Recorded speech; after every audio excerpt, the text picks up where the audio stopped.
Cuando se trata de hablar de la filosofía y la felicidad, qué mejor que hablar de Benito Spinoza, o cuyo nombre también conocido como Baruch.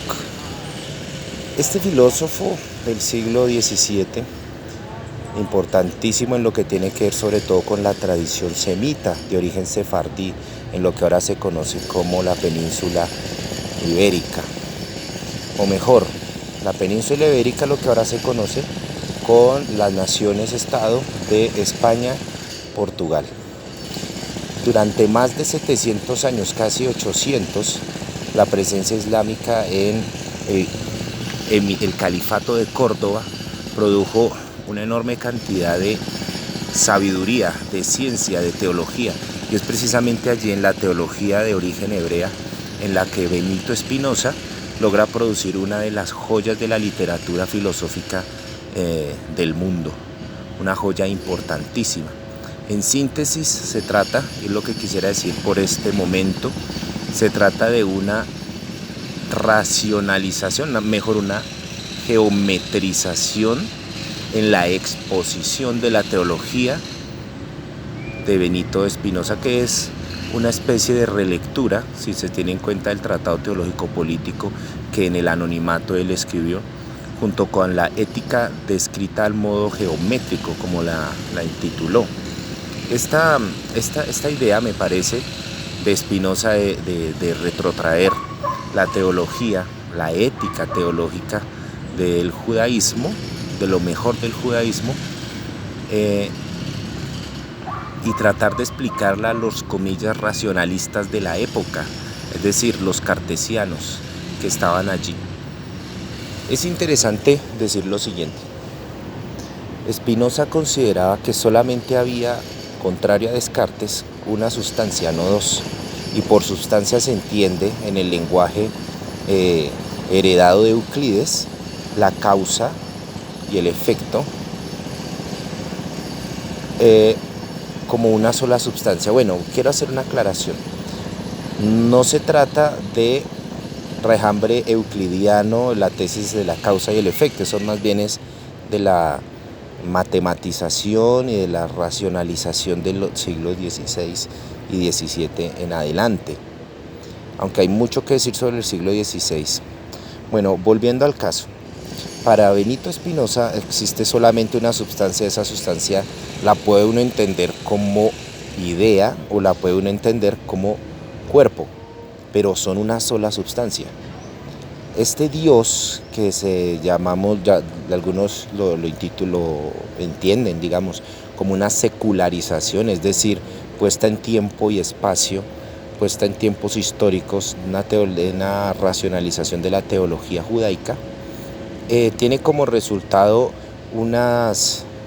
como consecuencias éticas, una serie de ideas muy interesantes. Por ejemplo, el amor propio, el sentirse que uno es que hace parte de una sustancia infinita con infinitos atributos.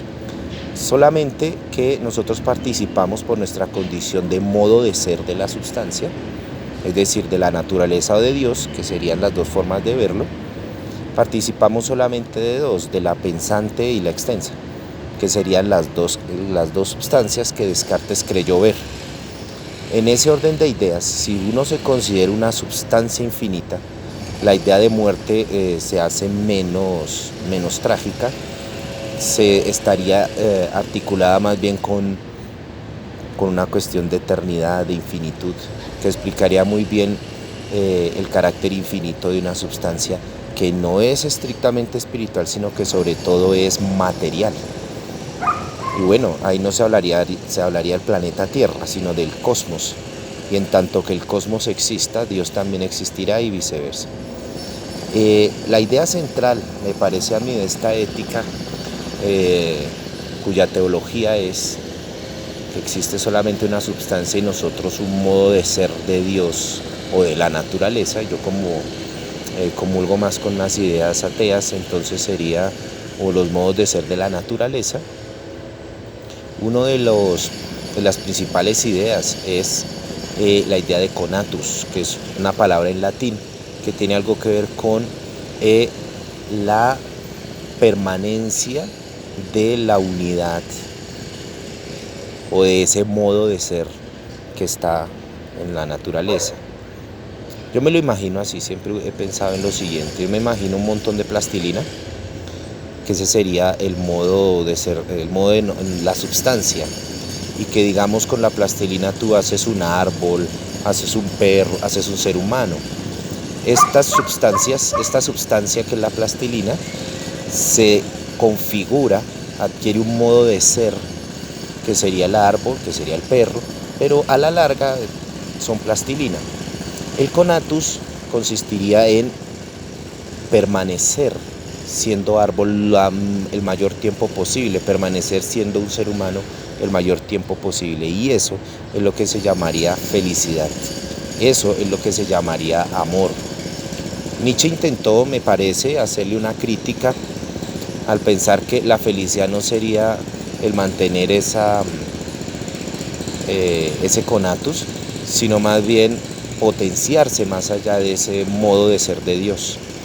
Estoy de acuerdo, sin embargo podríamos hablar de un Spinoza recargado, un Spinoza que pudiéramos leerlo a la luz de las teorías científicas actuales, por ejemplo de la neurociencia, por ejemplo incluso del psicoanálisis. Téngase en cuenta que Freud habló, Freud también como miembro de la comunidad judía rescató mucho de esta tradición semita y está expuesta por ejemplo, en el principio del ello.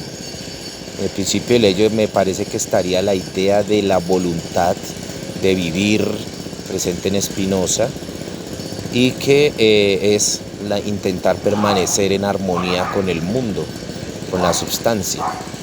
Nietzsche, sin embargo, pareciese decir que hay una cosustancialidad, es decir, otro principio en lo que tiene que ver con los humanos, pero no solo con los humanos, sino con todo lo que se mueve en la tierra, que es no solamente permanecer en sí mismo, sino superarse, es lo que llamaba voluntad de poder.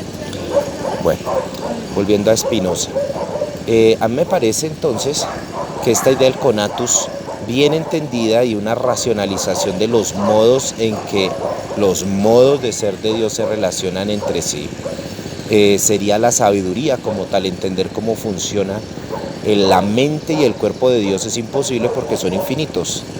Eso coincide muy bien con la teología de origen semita, por ejemplo de los musulmanes también, en que Dios es incognoscible, en que Dios es irreductible a una imagen, de que Dios no es una persona. A mí eso me parece fundamentalmente interesante, y sería, digamos ya para hablarlo en términos de mi propia concepción del mundo, es maravilloso saber que si Dios existe no es una persona, que si Dios no puede existir, por ejemplo, porque es un modo, solamente existen los modos de ser de la substancia infinita.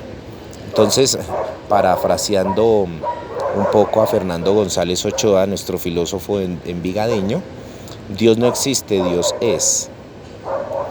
Yo diría que de Dios no se puede hacer ninguna imagen, ninguna idea de ningún tipo, y que por lo tanto da igual creer o no creer en Él. Es decir, que el creyente auténtico debería asumir que de Dios no puede decirse nada ni puede pedirle nada. Esto sería mucho mejor si se asume que hay un misterio, que no necesariamente es místico, sino que tiene que ver más con la forma en que se representa, muchas gracias, en que se representa la materialidad, o la individualización, o el principio de individuación del que hablaba Schopenhauer. Bueno, para cerrar esta primera parte, prometo una segunda, decir que Spinoza es una buena fuente para poder entender, para leerlo y entender, digamos, en consonancia con psicólogos contemporáneos, filósofos de la mente también, para entender cómo son nuestras emociones, de qué manera estamos nosotros sufriendo innecesariamente porque malentendemos las formas en que se mueve el mundo, las formas en que se mueven nuestras emociones, las formas en que hemos sido construidos. La imaginación en Spinoza sería justamente una errónea manera de comprender o de intentar comprender el mundo. Comprenderlo en su totalidad sería precisamente la ciencia. Y cierro con una frase que Marx cita en algún momento de su extensa obra. Esta frase es de Spinoza, que dice así: ni llorar ni reír, comprender. Es un desafío entonces para los seres humanos no llorar ni reír, sino hacer todo lo posible para comprender. ¿Seremos capaces de, más allá de dejarnos ir por las construcciones de nuestras emociones a nivel cultural, tratar de comprender, racionalizar el mundo para tratar de modificarlo?